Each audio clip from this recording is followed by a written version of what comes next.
saat ini pada tanggal 11 ya, dia akan mengenakan kostum tim nasional pertama kali dalam karir dia setelah dia menjadi warga negara Indonesia resmi ya. Dan Verdonk sudah bertekad ingin memberikan yang terbaik dalam debut dia pertama kali bersama dengan tim asuhan Sintayong ini.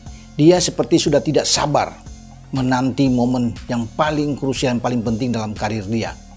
Ya, pemain asal klub Nijmegen di Eredivisie yang mengakhiri musim kemarin 2023-2024 di peringkat ke-6. Ini berjanji akan bermain sebaik mungkin untuk mendatangkan hasil yang positif ya. Karena yang diburu Indonesia adalah menang. Mumpung bermain di Jakarta di kandang sendiri didukung penuh oleh puluhan ribu penonton di Stadion Gelora Bung Karno. Ini sangat menguntungkan buat tim Indonesia dan dinantikan oleh Verdonk.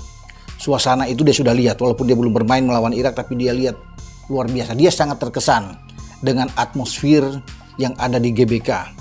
Dukungan luar biasa, fanatisme dari penonton-penonton tim Indonesia ini itu dipuji ya, luar biasa. Bahkan dia sempat melihat agak merinding juga bagaimana militansi dari para pendukung supporter tim nasional Indonesia yang tentunya terus memberikan support. Dan ini yang diharapkan oleh Calvin Verdonk ketika menghadapi pertandingan yang sangat penting melawan Filipina. Tentunya dukungan ini akan mengalir dan dia akan merasakan sendirinya ketika menginjakkan kakinya di GBK. Walaupun dia sudah ikut latihan, tetapi ini untuk bermain secara resmi ya, itu pertama kali dan pasti akan dicatat dalam buku harian dia ketika dia pertama kali mengenakan jersey tim nasional Indonesia. Tentu ini adalah jam yang ideal bagi kita semua untuk menonton sebuah pertandingan sepak bola ya teman-teman, karena ini termasuk yang istilah kerennya prime time, dan juga tentu ideal bagi para pemain karena akan dimainkan pada malam hari. Artinya kelembaban tidak setinggi seperti pada siang atau sore hari. Tapi kan seharusnya faktor cuaca ini juga jangan dijadikan alasan bagi para pemain dari timnas Indonesia, karena yang mereka harus fokus adalah kepada game plan dari sang pelatih Sintayong, dan juga mereka harus bisa melakukan finishing dan jangan melakukan satu pun kesalahan di atas lapangan. Jadi seandainya di pertandingan lawan Irak para pemain kita bisa finishing di babak pertama dan tidak melakukan kesalahan sama sekali di babak kedua, maka kemungkinan besar Indonesia mendapatkan poin di pertandingan tersebut. Tapi masalahnya pada saat game plan-nya sudah benar, bermain dengan high tempo, para pemain kita tidak bisa melakukan finishing, bahkan jumlah peluangnya tidak banyak di babak pertama. Kemudian di babak kedua, amburadul, hancur lebur, ya kan? Karena ada banyak kesalahan sehingga Irak bisa mencetak 2 gol. Padahal kalau menurut hemat saya, yang berbahaya dari Irak itu adalah satu pemain saja, Ali Jasim. Tapi satu pemain tersebut ternyata bisa memporak-porandakan. Gue mau lompat ke timnas Indonesia sekarang. Jadi ada rekor pertemuan dalam catatan sejarah itu. Kita 8 kali bertemu sama Filipina dan 7 kali menang, 1 kali seri. Ini rekor yang fantastis buat Indonesia.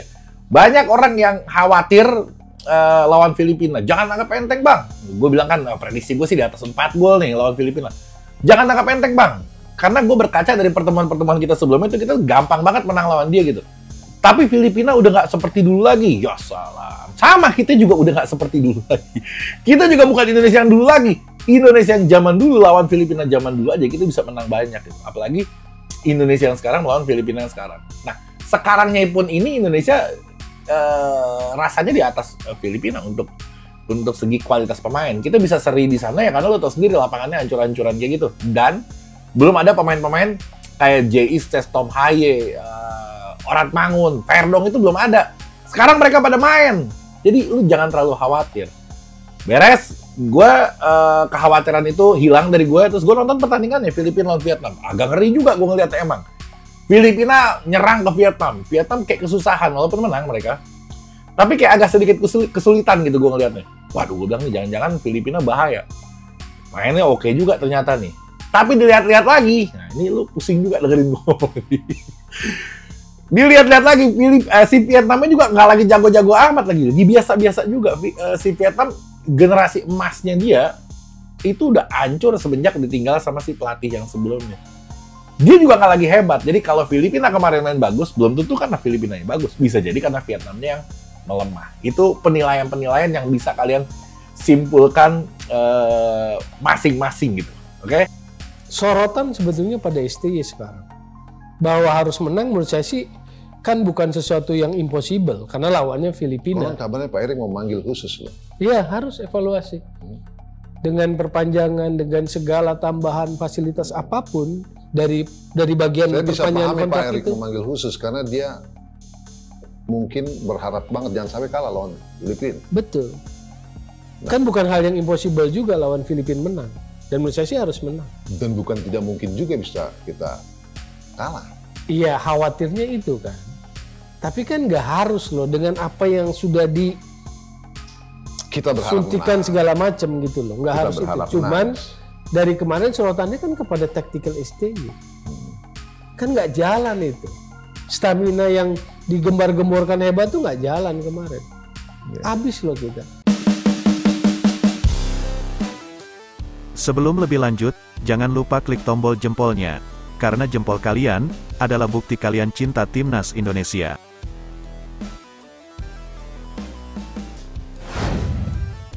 Bek Timnas Filipina, Jesper Niholem, mengaku takut dengan supporter Timnas Indonesia yang bakal memenuhi Stadion Utama Gelora Bung Karno SUGBK, Senayan, Jakarta.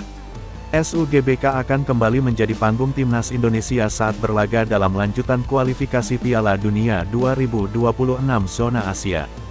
Meski Timnas Indonesia sebelumnya kalah dari Irak, ada 60.245 penonton yang menyaksikan langsung skuad Garuda berlaga di SUGBK. Animo penonton untuk datang ke SUGBK diprediksi tidak akan luntur setelah itu, apalagi Timnas Indonesia memang butuh dukungan. Skuad Garuda butuh kemenangan di laga pamungkas putaran kedua fase grup F kualifikasi Piala Dunia 2026 saat menjamu Filipina. Dukungan fans sangat berpengaruh terhadap performa Marcelino Ferdinand DKK usai sebelumnya menelan kekalahan dari Irak dengan skor 0-2. SUGBK pun diprediksi bakal kembali dipenuhi para supporter, dan hal ini membuat satu pemain Timnas Filipina ngeri saat membayangkannya. Hal ini diungkapkan Jesper Niholem, namun meski begitu bek Timnas Filipina ini mengaku siap menjalankan tugas yakni menyulitkan Timnas Indonesia. Ya, tentu saja, supporter yang memenuhi SUGBK adalah tekanan yang besar, ucap Jesper Niholem seperti dikutip superbal.id dari bolasport.com. Tetapi kami di sini siap untuk melakukan tugas. Kami akan berjuang. Kami akan memberikan Indonesia perlawanan yang bisa kami lakukan, imbuhnya. Di mata bek kelahiran Swedia ini, Timnas Indonesia adalah tim yang kuat. Hal itu terbukti dengan posisi mereka di grup F. Filipina tak segan menargetkan kemenangan di kandang Timnas Indonesia, meski sulit dan cukup mustahil tapi Jesper percaya. Kami akan memberikan Indonesia perlawanan yang bisa kami lakukan, ujar Jesper. Indonesia adalah tim yang kuat. Mereka berada di atas kami dalam tabel. Jadi kami harus melakukan apa yang kami bisa dan berusaha memberi Indonesia permainan yang layak, imbuhnya. Filipina membawa luka ke Jakarta, kekalahan pahit saat bertandang ke markas Vietnam pada Kamis, tanggal 6 Juni tahun 2024. The Ascals kalah dramatis dengan skor tipis 2-3, riwayat di kualifikasi Piala Dunia 2026 tentu akan semakin buruk jika Filipina kembali kalah dari Timnas Indonesia. Timnas Indonesia butuh kemenangan atas Filipina, guna memastikan tiket ke putaran ketiga kualifikasi Piala Dunia 2026. Selain juga mengamankan satu tiket ke Piala Asia 2027 di Arab Saudi, kemenangan atas Filipina akan berdampak buruk ke Vietnam. Vietnam yang coba menggusur posisi Timnas Indonesia usai menang atas Filipina, berharap mengalahkan Irak. Misi yang mustahil bagi Vietnam, tapi itulah yang mereka percayai saat ini bersama pelatih barunya, Kim Sang-sik. Berita selanjutnya, amunisi baru Timnas Indonesia Kelvin Verdong siap main lawan Filipina. Persatuan Sepak Bola Seluruh Indonesia (PSSI) memastikan pemain belakang tim nasional Kelvin Verdong akan membela skuad Merah Putih di laga Indonesia melawan Filipina pada tanggal 11 Juni tahun 2024 mendatang. Kelvin Verdong adalah pemain naturalisasi yang telah sah menjadi WNI pada Selasa tanggal 4 Juni tahun 2024. Ketua PSSI Erick Thohir mengatakan Federasi Sepak Bola Belanda KNVB juga sudah selesai melakukan peralihan ke PSSI.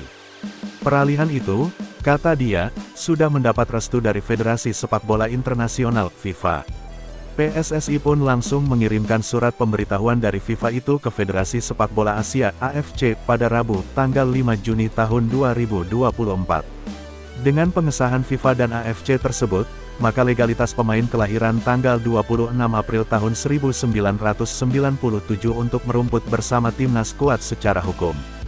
Sejak kemarin banyak pihak di dalam negeri telah membantu prosedur Kelvin Verdong untuk segera memperkuat sepak bola Indonesia, terutama menghadapi pertandingan penting bagi langkah Indonesia menuju Piala Dunia 2026, kata Erick Thohir lewat keterangan tertulis, dikutip Sabtu, tanggal 8 Juni tahun 2024.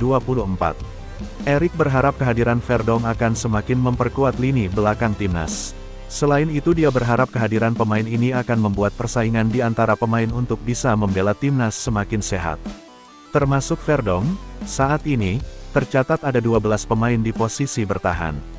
Mulai dari JIZES, Jordi Amat, Rizky Ridho, Elkan Bagot, Justin Hubner, Muhammad Ferrari, Kelvin Verdong, Sain Patinama, Nathan Chuaon, Pratama Arhan, Sandy Walsh, dan Asnawi Mangkualam. Target saya, kita harus punya 2 kali 11 pemain untuk timnas dengan kekuatan yang merata dan seimbang sehingga meski ada yang absen atau enggan memperkuat timnas, maka kita punya pengganti dengan kualitas yang sama, kata Erick. Intinya, pemain yang sekarang berkostum Garuda harus serius dan fokus demi mendapat kesempatan membela Indonesia. Timnas hanya untuk pemain yang punya tekad kuat dan mati-matian demi merah putih, ujarnya melanjutkan.